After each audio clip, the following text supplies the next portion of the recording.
Assalamualaikum warahmatullahi wabarakatuh. Saya Wina Aprilia, mahasiswa Magister Kimia, Letting 2023 FMIPA Universitas Syakola.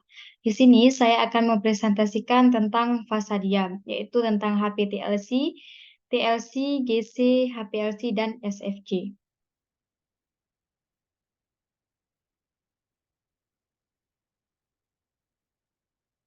Outline presentasi yang akan saya bahas, yang pertama ada High Performance Thin Layer Chromatography atau disebut juga dengan HPTLC, Thin Layer Chromatography, TLC, Gas Chromatography, GC, High Perform Liquid Chromatography atau HPLC.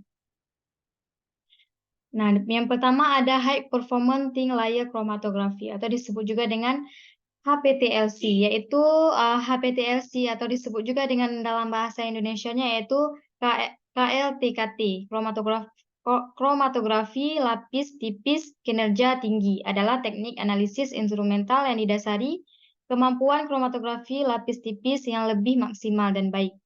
Metode HPTLC memiliki kemampuan reliability, reproducibility, simplicity, kecepatan, ekonomis, karena hanya membutuhkan bahan dan pelarut dalam jumlah minim, serta waktu analisis yang cepat.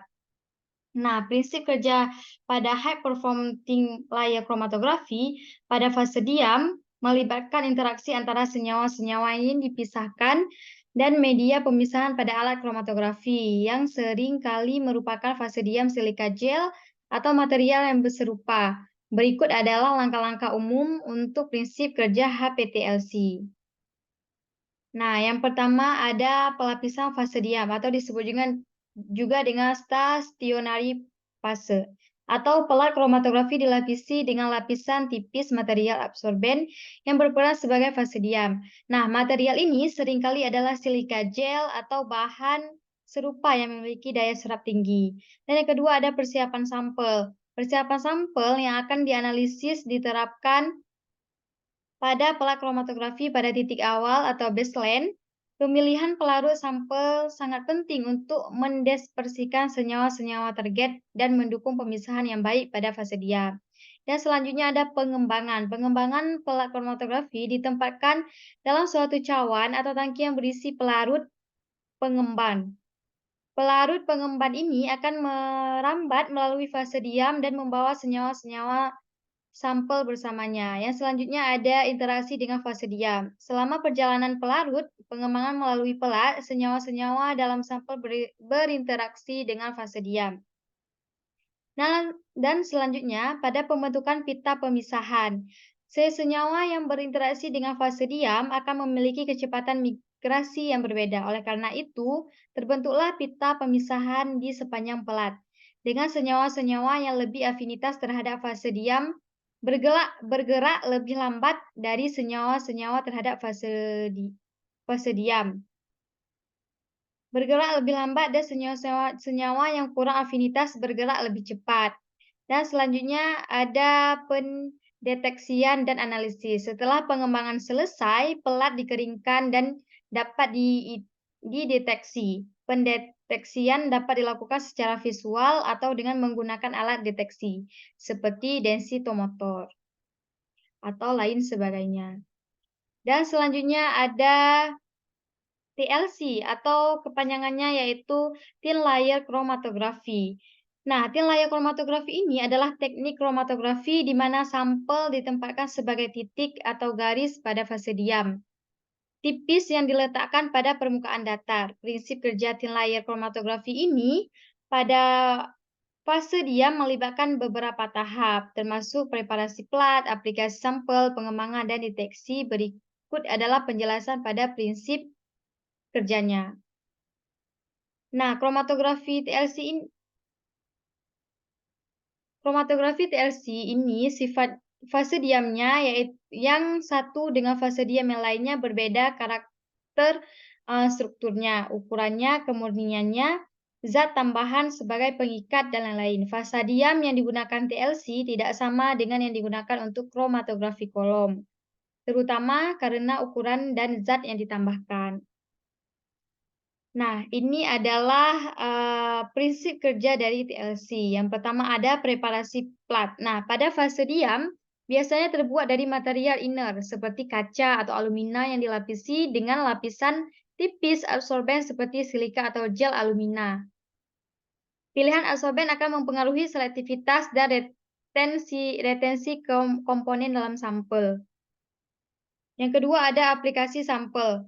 Sampel ditempatkan pada titik atau garis pada bagian bawah plat menggunakan pipet atau mikropipet. Dan selanjutnya penting untuk memastikan bahwa jumlah sampel yang diterapkan tidak terlalu besar agar dapat mencapai pemisahan yang baik. Nah, selanjutnya ada pengembangan. Plat ditempatkan dalam tangki pengembangan yang mengandung cairan pengemban atau pelarut. Pelarut harus dipilih berdasarkan sifat kimia sampel dan fasa diam, sehingga komponen dapat bergerak dan dipisahkan. Nah, proses kromatografi, ketika pelarut yang bergerak melalui fasa diam, komponen dalam sampel akan terpisah berdasarkan afinitas mereka terhadap fase diam dan pelarut. Komponen lebih suka berinteraksi dengan fasa diam akan lebih tertahan dan bergerak lebih lambat, sedangkan yang lebih suka berinteraksi dengan pelarut akan bergerak lebih cepat. Dan selanjutnya ada GC atau disebut juga dengan gas kromatografi. Kromatografi gas pada fasa diam adalah suatu metode analisis kimia yang digunakan untuk memisahkan dan menganalisis senyawa-senyawa dalam suatu campuran. Nah, di dalam gas kromatografi ini, fasa diam yang digunakan sebagai media pemisahan umumnya merupakan suatu lapisan tipis yang ditempatkan pada dinding kolom kromatografi. Nah, eh, kromatografi gas ini adalah metode analisis kromatografi yang menggunakan gas sebagai fasa gerak dan kolom kromatografi sebagai media pemisahan. Nah, pada dasarnya prinsip kerja kromatografi gas pada fasa diam melibatkan proses pemisahan komponen-komponen campuran berdasarkan perbedaan afinitas mereka terhadap fasa diam. Nah, berikut langkah-langkahnya. Yang pertama ada injeksi. Nah, yang pertama ada injeksi. Sampel akan dianalisis diinjeksi ke dalam kolom kromatografi gas. Ini dapat dilakukan dengan menggunakan teknik injeksi split atau injeksi splitless. Dan selanjutnya ada pemisahan di kolom. Kolom kromatografi gas adalah tabung panjang dan sempit yang diisi dengan fasa diam. Fase diam ini dapat berupa material padat atau cair yang mempunyai afinitas terhadap komponen-komponen tertentu dalam sampel. Nah, ketika gas pembawa mengalir melalui kolom, komponen-komponen dalam sampel akan berinteraksi dengan fasa diam. Komponen-komponen dengan afinitas yang lebih tinggi akan bergerak lebih lambat melalui kolom dibanding dengan komponen-komponen yang memiliki afinitas yang lebih rendah. Deteksi dan perekaman data. Nah, setelah komponen-komponen terpisah melewati kolom, mereka akan mencapai detektor. Detektor ini mendeteksi komponen-komponen tersebut dan menghasilkan sinyal yang merekam waktu kedatangan intensitas setiap komponen. Dan yang terakhir ada analisis dan interpretasi. Data yang dihasilkan oleh detektor kemudian diolah untuk mengidentifikasi komponen-komponen dalam sampel dan menentukan konsentrasinya. Analisis ini dapat melibatkan perbandingan waktu retensitas dengan standar atau menggunakan basis data yang memuat informasi yang sifat-sifat kromatografi dari berbagai senyawa. Nah, selanjutnya ada prinsip kerjanya, ada gambar prinsip kerjanya. Nah, prinsip kerjanya di sini ada dibilang penguapan sampel cair atau gas diuapkan dan diinjeksi ke dalam sistem. Nah, selanjutnya ada elusi komponen-komponen sampel dipisahkan saat melewati kolom kromatografi. Selanjutnya dideteksi seperti penjelasan tadi, detektor mendeteksi keluarnya komponen-komponen yang dipisahkan. Nah, ini adalah gambaran dari langkah-langkah pada GC atau gas kromatografi. Nah, yang pertama ini ada carrier gas. Nah, merupakan ilustrasi tabung gas atau material gas yang digunakan pada proses kromatografi. Gas tersebut merupakan fase gerak pada poin pengertian GC sudah disebutkan sebagai jenis gas carrier, yakni helium, nitrogen, dan lainnya. Tabung gas akan terhubung ke pipa, akan terhubung ke pipa, akan terhubung ke pipa atau selang yang menghubungkan ke flow controller. Dan selanjutnya ada flow controller. Nah, ini merupakan sebuah komponen yang digunakan untuk mengatur jumlah keluaran gas carrier. Secara umum, ilustrasi flow controller ini seperti keran air yang bisa dibuka atau ditutup. Bentuk aslinya mungkin seperti solenoid valve yang bisa diatur dengan microcontroller. Nah, yang ketiga ini merupakan gas carrier atau fase gerak akan menuju ke kolom. Pada instrumen yang GC yang tidak terdapat pompa seperti HPLC. Sampel injektor akan sering disebut atau sampler akan mengeluarkan sampel sesuai dengan algoritma yang telah diprogram dengan komputer. Nah, selanjutnya yang nomor 4 ini merupakan column oven. Nah, column oven ini merupakan fase diam pada gas kromatografi. Nah, pada bagian ini suhu dapat dikendalikan. Maksudnya, yaitu bisa dinaikkan atau diturunkan sesuai dengan kebutuhan. Nah, ini proses menarik turun atau naiknya suhu pada kolom oven akan membuat material sampel menguap dan terbawa oleh fase gerak, yaitu gas carrier. Dan selanjutnya ada yang kelima ini detektor.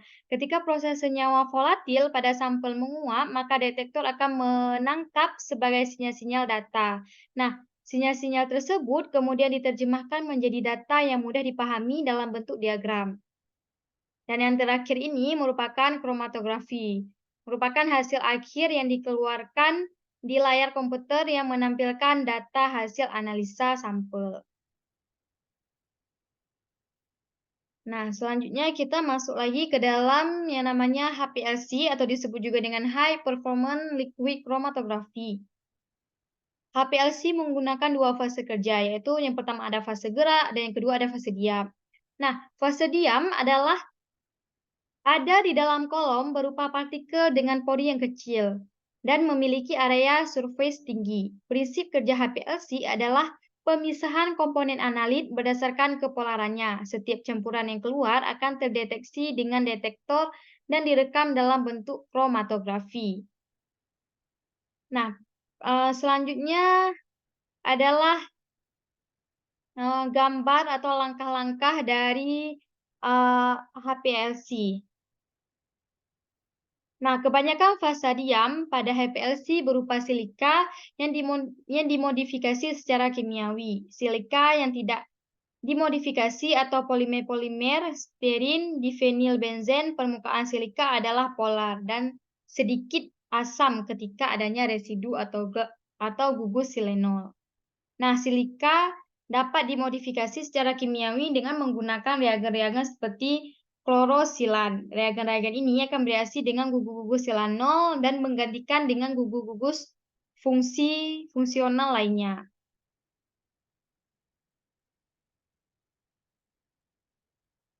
Ini adalah teknik pemisahan dan analisa kimia yang digunakan untuk memisahkan atau mengidentifikasi dan mengukur komponen-komponen dan campuran dalam campuran.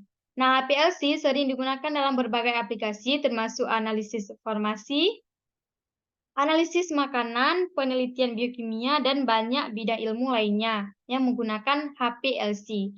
HPLC sendiri ini memiliki keunggulan dalam pemisahan senyawa-senyawa dengan kecepatan dan efisien tinggi, sehingga sering menjadi metode pilihan dalam laboratorium analisis kimia. Nah, di sini adalah prinsip kerja dari HPLC ini sendiri. Yang pertama ada fasa diam, atau disebut juga dengan stationary fase. Yang pertama ada tipe yang pertama, fase diam. Fase diam pada HPLC dapat berupa partikel padat seringkali diikat pada suhu permukaan atau terdapat dalam bentuk kolom yang dipadatkan. Nah, sifat polaritasnya, selektivitas pemisahan tergantung pada sifat polar atau non-polar dari fase diam. Misalnya, fase diam yang bersifat polar dapat memisahkan senyawa-senyawa polar dengan baik, sedangkan yang bersifat nonpolar dapat memisahkan senyawa-senyawa nonpolar. Nah, selanjutnya yang kedua ada interaksi dengan sampel. Yang pertama ada adsorpsi, senyawa dalam sampel dapat berinteraksi dengan fasa diam melalui adsorpsi, yaitu pada ikatan senyawa dengan permukaan pada fasa diam. Yang ketiga ada ukuran partikel. Ukuran partikel pada fasa diam umumnya memiliki ukuran yang sangat kecil, seringkali dalam rentang mikrometer. Ukuran partikel yang kecil meningkatkan efisiensi pemisahan karena meningkatkan permukaan kontak antara sampel dan fasa diam. Dan yang keempat ada tekanan tinggi. Peningkatan tekanan, HPLC menggunakan tekanan tinggi untuk mengalirkan fasa gerak melalui kolom secara efisiensi. Tekanan tinggi diperlukan karena ukuran partikel yang kecil menyebabkan hambatan aliran yang tinggi. Dan selanjutnya, yang kelima ada jenis-jenis fasa diam. Yang pertama ada reversed fase atau disebut juga dengan RP. Fasa diam bersifat nonpolar, umumnya menggunakan silika yang dimodifikasi dengan rantai hidrokarbon. Yang kedua ada normal fasa. Fasa diam bersifat polar, seperti silika tanpa modifikasi atau modifikasi dengan senyawa-senyawa polar. Nah, selanjutnya kita masuk yang terakhir ada supercritical fluid chromatography.